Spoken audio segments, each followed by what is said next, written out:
it's a work thing, it's an HR thing. And there's a big component of, hey, if it's a people thing, it's an HR thing because all our employees are the center of all that we do. They keep telling us that it's all over for HR.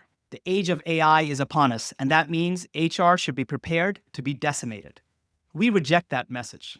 The future of HR won't be handed to us. Instead, it'll be defined by those ready to experiment, adopt, and adapt. Future Proof HR invites these builders to share what they're trying, how it's going, what they've learned, and what's next. We are committed to arming HR with the AI insights to not just survive, but to thrive.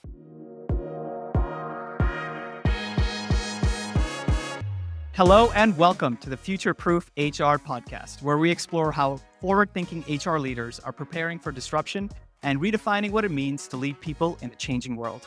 I'm your host, Thomas Kunjappu, CEO of Cleary. Today's guest is Omar Alhadi, Senior HR Director at Adobe Population Health. Not to be confused with the software company, Omar leads HR for APH, a fast-scaling multi-state healthcare provider that blends population health, social impact, and human-centered care delivery. Under his leadership, the HR team has evolved from a one-person operation, him, to a strategic function, enabling both internal transformation and frontline innovation. From navigating acquisitions to embedding AI in care delivery and HR practices, Omar brings a rare combination of operational depth and cultural clarity. Omar, welcome to the podcast. Thank you, Thomas. Appreciate it.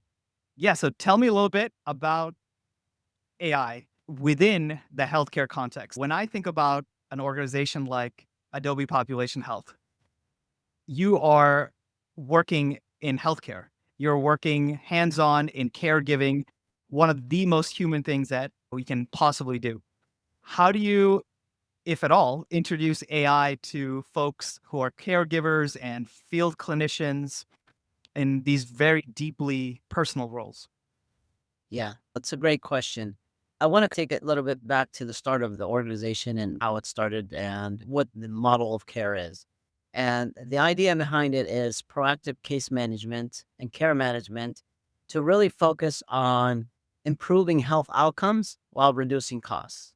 And this is to be done through us going into the homes of our members in rural areas and supporting them throughout the array and challenges of the healthcare system. What attracted me first to Adobe, and ties into the structure and model of it, was the fact that I was a primary caregiver for my grandparents. And I got to experience firsthand the many challenges of the healthcare system, whether it's going into the hospital, coordinating care, getting out of the hospital, coordinating with specialists and primary caregivers, whether it's case management, whether it's education, what needs to happen. There's care gap solutions and resolutions. There's also a lot of social determinants of health. Like I was there to be able to take my grandfather to the appointments, right? I was there to be able to support him and help him with the financial aspect and get him everything he needs from the home.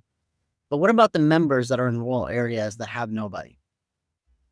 So this unique model that was created from a dissertation by our CEO and founder allowed us to have that opportunity. Now, being that it's such an innovative company, we've been innovative from the ground up in everything that we do.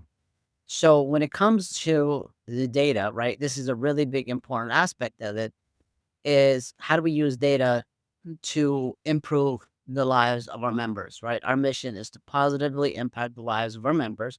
So how can we use data to do that? The human aspect of it is something that we want to focus on, but there's so many other things that we could use AI and technology, the tools, right, that we could equip our clinicians with these tools and our support staff because we have RNs, we have nurse practitioners, we have social workers on staff. We have an array of different types of positions.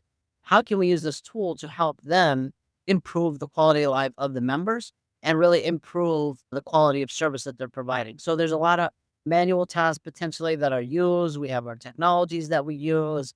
How do we find the opportunities within those spaces, right, to be able to enhance the quality of work, but also to be efficient and effective in delivering those services, allowing us more time to connect with the members directly instead of, say, charting or capturing notes or different types of reviews, or those different aspects of it. We want to try to eliminate some of those automations, things that we could help with. And then that way they can care more directly with the members and we have more face time with them.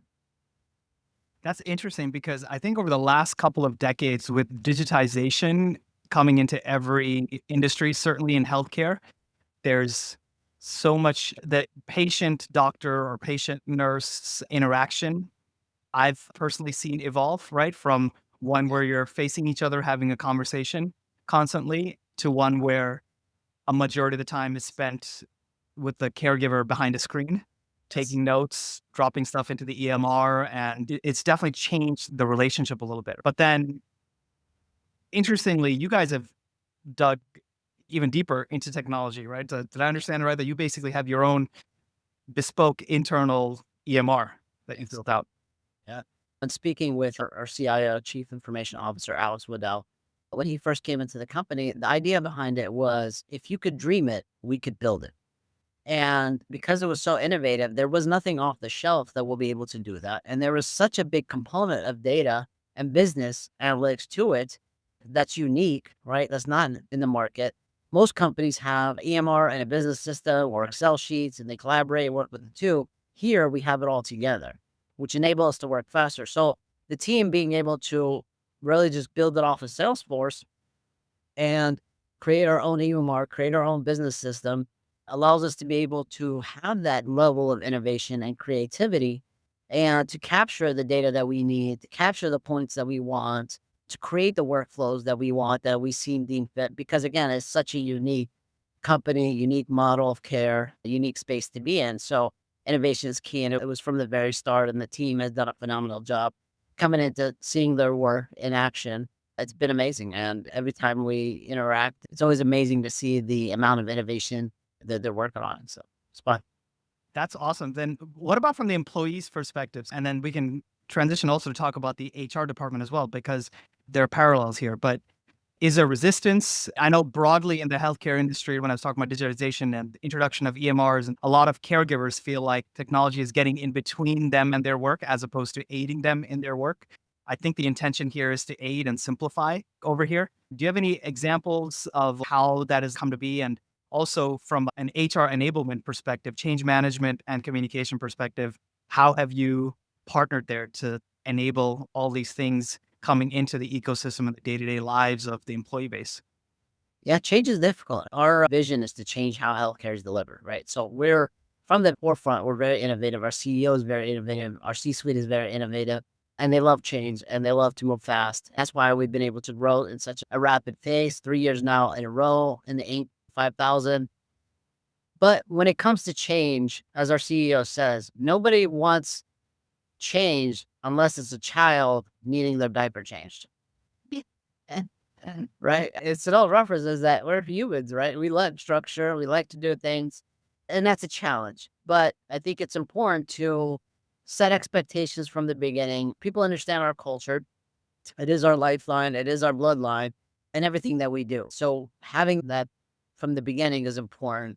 But then it's also important to understand that on the user side of things, and even as a practitioner or as a support staff, it's tough because you're trying to do the right thing. There's a lot of information. It's hard to adjust, it's hard to learn, it's hard to apply.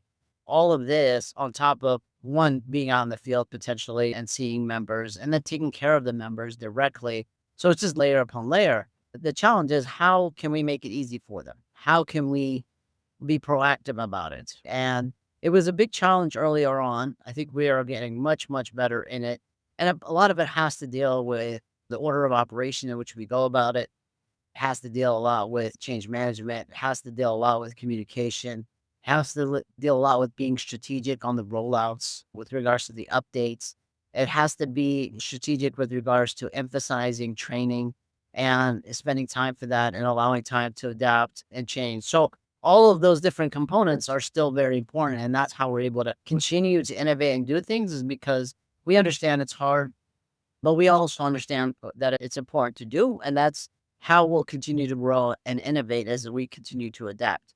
So it's important to have that level of flexibility. It's important to have that level of resilience. And then ultimately, it's important for everybody to adopt to understand that, hey, this type of culture, the only constant is change. And we have to be okay with that. Let's talk a little bit more about that change management and specifically the role of HR in such an environment, which we're talking about a very innovative, rural, especially healthcare delivery model, which is leading to a lot of change and an internally built and implemented tool, which needs a lot of change management and build out on top of that. But I think there's a generalizable story here with a lot of change management coming around how the skills are expressed in almost any function in almost any industry, right? Like it's how you accomplish a task is changing, generally speaking. And you've been at the forefront of that because of the specific model that you have. So, what has been the HR lens on this for change management or learning and development? What have you been doing to enable this change? And do you think it's pulled anything different from you and your team than in times past? Yeah, it's very unique. I'll tell you what. For when I first joined the organization, the HR department, there was one person here, and they're doing the best to try to scale and do the best to do all areas of HR, right? So the idea was, hey, we need somebody with some HR experience to come in and help the team develop, grow the team, build everything out, build the structure out, and support it. Luckily, I've had great mentors in the past that really allowed me to have a mindset of thinking about the future and thinking about growth and thinking about everything as an opportunity to get better. And when you have that kind of mindset and you have a service oriented mindset, for me, it was about, okay, how can we service the leaders to service their employees, to service the members? And coming in through that lens, it's really about developing the relationships, building the trust, and then offering support when you can, because there's a lot of things moving. We say it all the time.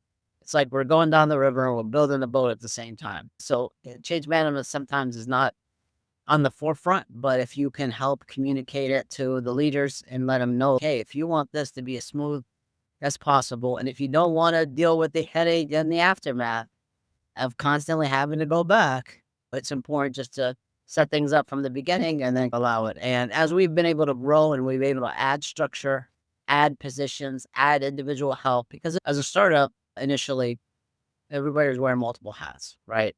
It's important for me. One of the first things was to identify positions where we could actually create those positions, where we could fill those positions, and to be able to give the existing leaders some support so they could focus on some of the more strategic functions and allow us to continue to grow.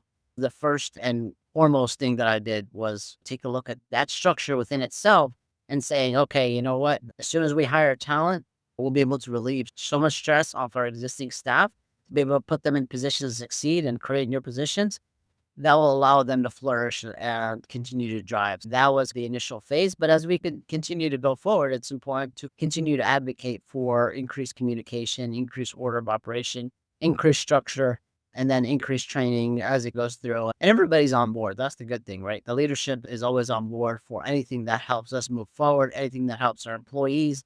So for me, it's lucky to be in a position where we have such a supportive leader, such innovative leaders that are able to act upon it, and then opportunistically, where I can add value to the operations, I go ahead and do. What are you doing in 2025 that you weren't doing in previous years as an HR department? What's different now in this moment, do you think? It depends. If you're looking at 2024 or you're looking like 2020, because it's a whole new landscape with AI and the technologies that we have in place. I refer to AI as a friend and as a tool. As we move forward with the different technologies, a lot of the things that we do now, we used to have to do manually. And we used to have to cipher through a lot of data. We used to have to figure things out. We used to have to do our own internal researches, which we still do. But things have gotten much faster. There's much more clarity. There's much more efficiency. And that's a big difference between where we were and where we are now. So in 2025, I think the biggest thing is actually using the data, using the technology to support, right? In the past, we've used it, but we haven't really implemented it as per se. So what I mean by that is that it was like on the outside looking in, but now we've adopted it and we've used it more and more that it's become part of our daily use. Can you give me a specific example of that? Like in the past, you're talking about data analysis, for example, like performance review or comp planning or talent pipeline, and then used to not Honestly, leverage it or not do it? What do you mean? yeah, it's everything from the entire employee life cycle. Whether we're talking about change management, so we could focus on that. It took time to create communication plans.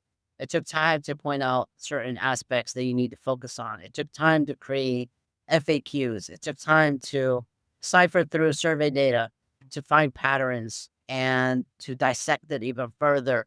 And so all of those different components, there's a lot more adoption in 2025 than there was previously in, say, 2023. So are you saying it's easier or more efficient to accomplish any one of these tasks today?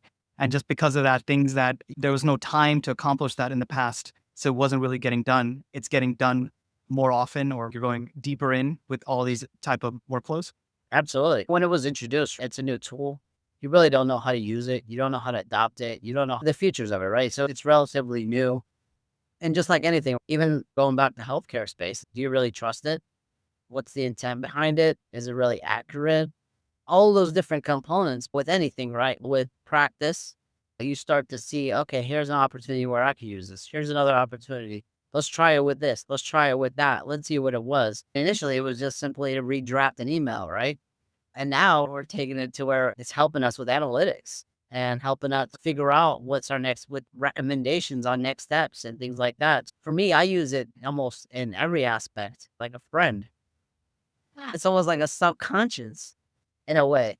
So tell me, Uh, for you personally, what's a use case that has really surprised you with AI, specifically within the HR kind of landscape, that this actually helps me? for us, obviously, we mentioned we're in rural areas, right? So from a talent standpoint, we're trying to find talent. We talk about it all the time, right? Fishing from small ponds because we need people with certain certifications, certain experiences, and then that are willing and able to drive and go into members' homes, right? And to be able to support the members. So for us, that's a very unique talent pool.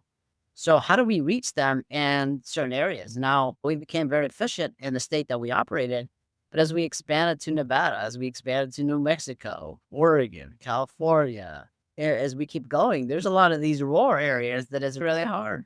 And it's very time consuming to find the right talent. So for us, for example, we use AI sourcing to help us source talent for us to be able to engage with them and see if it'll be a good fit for them and for us as we move forward. That's an example of that where sourcing takes a lot of time in the talent space. And that's one of the things that can help with is that it looks at a lot of different databases and gives you some recommendations based on what you're looking for. That's been a big help on that front.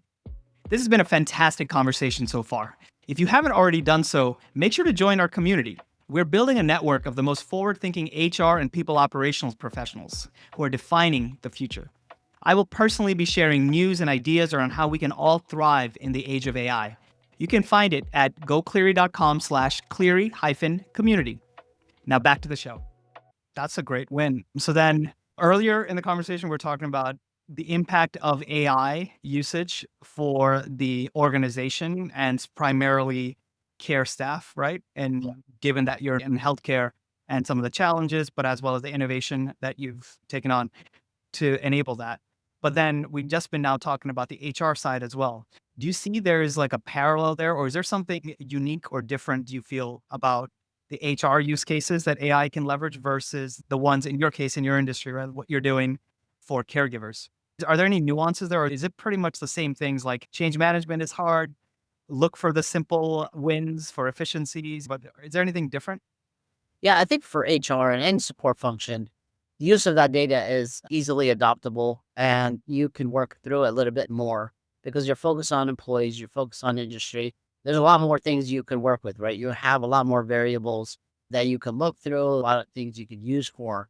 In the healthcare space, it is a little bit more limited, but there's also a lot of opportunities, right? They're endless. For example, one of the things that we use AI for is our case management team. They have to present to the health plans at a random 10 different members, and they have to look in the charts and they have to gather information, create presentation, talk about their summaries, talk about all the different components and present on that. That potentially took an hour, 2 hours to do. Now, with AI, we've embedded in there, it takes the individual data, it summarizes it. So now the practitioner could take a look at the summary, take a look at the charts, and validate its usage, validate its accuracy, validate its information, build on it, right? It's directional help, but it eliminated almost 50%, well, close to 80% of their time that they would normally. So this gives them back more time to focus on the members and to be able to assist. So there's opportunities like that that the team has worked through. They're also working on, for example, transcriptions. As simple as that. Like they're at the member's home, instead of having a chart, use the AI tool to capture some of that information and be able to potentially leave it for them where they could chart appropriately, review it, and approve it. So it's things that it's a tool to enhance their service delivery model, and there's a lot of opportunities for that because, again, the idea is to save them some time, some effort, but then give them more time and more focus on the member. For the use cases are endless. I love that they're just coming off the top of the dome, right? Like in this case for the care provider. So in both these use cases, transcription, recording plus transcription for note taking, or the first example that you mentioned, Conversations. right? Let's call it a monthly process and you're trying to summarize and create some data and create a presentation. Tell me about the change management element of that. So how does it get introduced as a concept in the organization? Is everyone on board? How do you make that the standard operating procedure? And what's your role in enabling that? Yeah. So it's very unique because in this particular area, I had very limited kind of support, but what the team has done in the past and they continue to do. As we know, clinicians, especially licensed clinicians, they're responsible for their own integrity, essentially. Of course, you have the organizational integrity, but they're also held accountable to their licenses, to their boards. So they have a personal invested interest into making sure that, hey, what I produce is not only accurate, but is to the best of my ability and is within the guidelines of my certification or degree.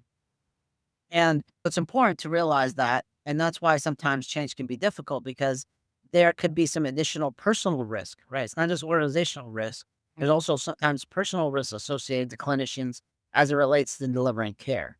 So what the team has done is that they worked on a project. They'll ask for our clinicians and say, hey team, we're working on this option. Can we pilot it? Can we work with you on it and partner together and see what it looks like and see how it can help you? And luckily, again, everybody's moving in the same direction when it comes to how can we positively impact the lives of the members we touch. If we can do that in the most efficient way, we have a lot of open-minded clinicians willing to do that. So they take a couple and they work with them, and then they start using them. And now they've become essentially a testimonial with the product or the new project or the new innovative way. So they go back and they say, hey, this is how we're using it. This is how it's helping us. And then they talk to their peers directly about it. And their peers are like, hey, great. Just love this. And they Saving time and you're using it. I respect you and I want to do it as well. yeah, So yeah, it's almost like internal product development and you're doing an internal pilot for any even process kind of shift and moving the pebbles along, right? So until you have something much bigger as you keep going through that. It sounds like the culture is top down by, hey, yes. we're innovative, we're focused on this mission, but any specific workflow change or innovation is a lot more bottom up, right? So the team is piloting and there's a couple of people who are going to try it and then it escalates and snowballs from there. That's really interesting. So I don't want to let you go without talking about acquisitions because you've done a lot there. And I think you might have some ideas about what a future looking acquisition workflow might look like for HR. So tell me a little bit about your work on the HR side with acquisitions and how you see that evolving with each one and also in the future. Yeah, acquisitions are a lot of fun, but they're also a lot of work, right? Because potentially you're acquiring a company in a similar industry in a different state with different folks, different companies, different cultures, right? So how do you approach this? And you dive into it by saying, okay, how can I gather as much information as I can to take a look at their current state and understand what's our future state? How can we bridge the gap and how can we make it fast? So for me, I've used it. Hey, let's take a look at the state and let's take a look at compliance. Let's take a look at what's needed for setup. Let's take a look at the company. Let's take a look at leadership. Do a deep dive into the company, the research aspect, because before I got in HR, I was really a data analyst for a financial company. And we used to research companies. So we used to do a deep dive on both domestic and international companies and strategic partners and all kind of data gathering used for business intelligence. So for me, being involved with data, this is my own. So I like to do a lot of research. The more information I have, the more I can then customize a plan, the more I can help lead our efforts to be able to do that. So it's really across the board. Even as we look at the company, of course, we're doing deep dive on the company from an external standpoint. Pre-acquisitioning. Yeah, pre-acquisition, we haven't really engaged in a conversation, but then we start take a look at their positions and take a look at the market for those positions in that particular area from a talent standpoint. And we start taking a look at what their salary looking ranges because I don't know what's everywhere. And so you start to take a look at that. And then because you're thinking about how to integrate into your organization potentially as well. And what does that look like? So all those different components throughout the entire chain is that you're looking at it from a pre standpoint. And then when it comes time to actually start engaging, having those conversations, then it's a matter of whether it's notes capturing, whether it's summarizations, whether it's those types of tasks that are helping with efficiency, and it helps a lot in that area. And then you're taking a look at employee sentiment by sending surveys, gathering the feedback, slicing and dicing, taking a look at patterns, sentiments, and seeing how you could again make it a smooth transition and make it the best kind of employee experience as possible for existing staff and future staff potentially. So taking a look at the entire chain and utilizing this tool of data, technology, and AI to be able to help you do all of that work much faster, much more efficiently, and hopefully more effectively. So within the world of acquisitions, is there any new work that you're doing because you're able to that you were not able to do before? That's a great question. I think it's just having access to data and be able to do it faster is really the name of the game. I don't know if there's anything new because I was involved in previous acquisitions.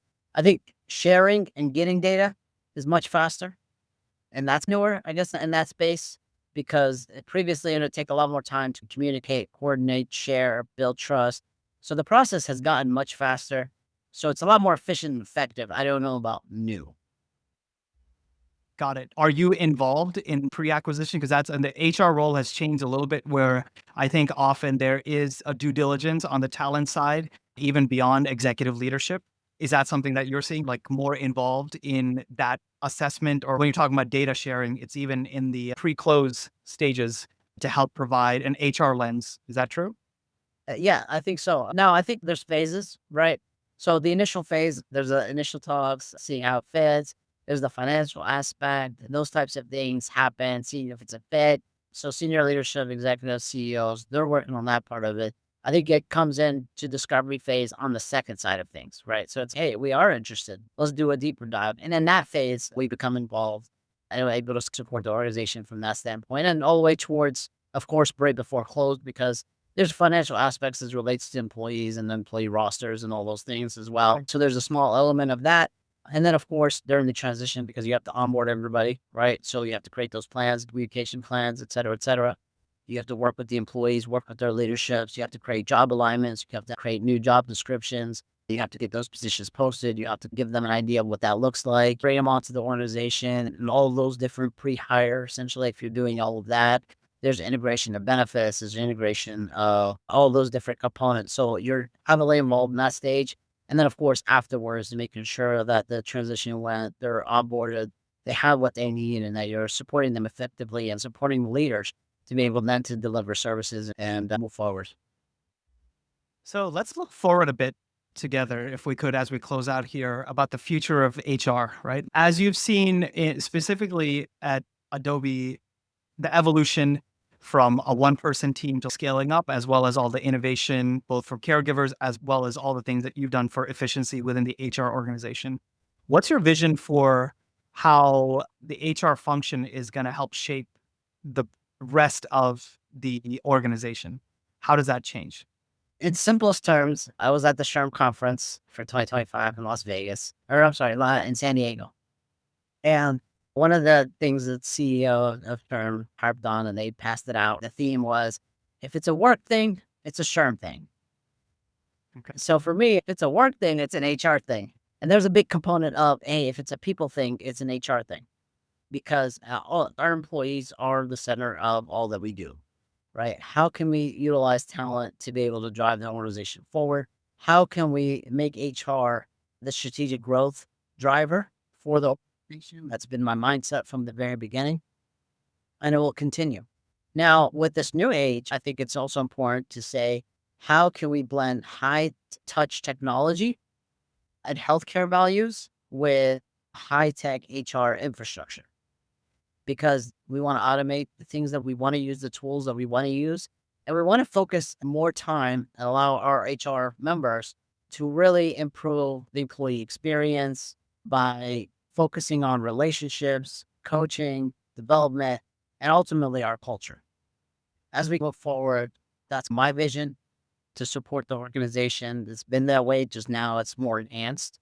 But as we build in continued infrastructure and add additional layers of leadership and support, we all hope to continue to find ways to positively impact the lives of our members, but for us as well, take care of our employees so then they can take care of the members as well. So all collectively we're rowing in the same direction.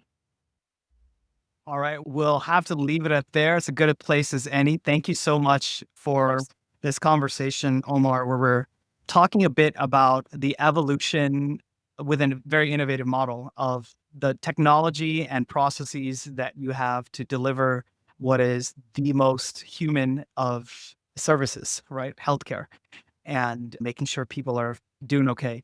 But you're combining that with technology to make everyone like more efficient. And it's really interesting to talk about the culture and tone setting at the top without mandates per se, right? And it's every single initiative is almost like an external push with pilot key individuals opting in and people opting in over time as they see others. And there's a certain level of autonomy that comes in for all the caregivers that you're valuing very highly as your employee base, saying we're always looking to innovate together, but then there's a shared skin in the game around the actual way to get to the care and the outcome. But then setting that vision at the top and consistently reinforcing that helps enable that. It's really interesting. And of course, you're taking that by your own actions and also with your own team into the HR function. Basically, most of those things apply. But I think you mentioned how specifically in HR and really other operational roles, you almost have no excuse. That's like, this is the job is to be operationally efficient and enable the rest of the team as much as possible. So it's just core to just keep finding efficiencies and do that faster than you did yesterday, because that means that you can spend more time on more strategic items that can actually make HR a growth driver, right? A strategic partner for the business, which is the key. As you pointed out with your vision, if it's a work thing, it's an HR thing, should be more and more the case for more organizations.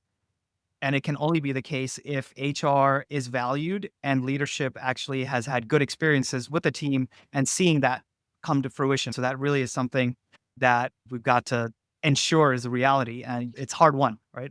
It doesn't come by just saying it.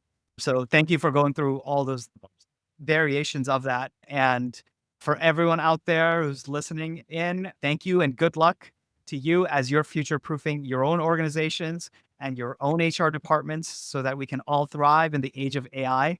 Thanks once again to Omar for this enlightening discussion, and I'll see you on the next one. Bye now. Thanks for joining us on this episode of Future Proof HR. If you like the discussion, make sure you leave us a 5-star review on the platform you're listening to or watching us on, or share this with a friend or colleague who may find value in the message. See you next time as we keep our pulse on how we can all thrive in the age of AI. Hey, it's Thomas again. One quick question before you go. Are you and your HR team tired of answering the same employee questions again and again in Slack? If yes, our Cleary AI-powered Slackbot is here to help. It takes routine employee requests and answers it automatically while freeing up time for you to take on more important tasks. At the same time, it automatically builds up an HR knowledge base as you go. It's quick to set up, works right in Slack, and you can try it for free. Just head on over to gocleary.com/HR-chatbot to install it. It's again, gocleary.com/HR-chatbot. Thanks again.